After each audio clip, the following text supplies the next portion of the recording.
వాడల మాత్రమే వెలిసెర బొమ్మ ప్రతి వాడన నిలుపగలిగే యోధులే రమ్మా ఒక వాడకి పరిమితమా అంబేద్కరుడు ప్రతి వాడికి హక్కులను పంచిన వాడు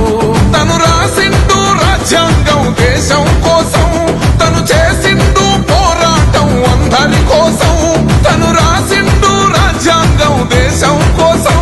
తను చేసిండు పోరాటం అందరి కోసం చీకటిని తరిమేసి వెలుగైనాడు జై భీమ్ జనగుండె నినాదం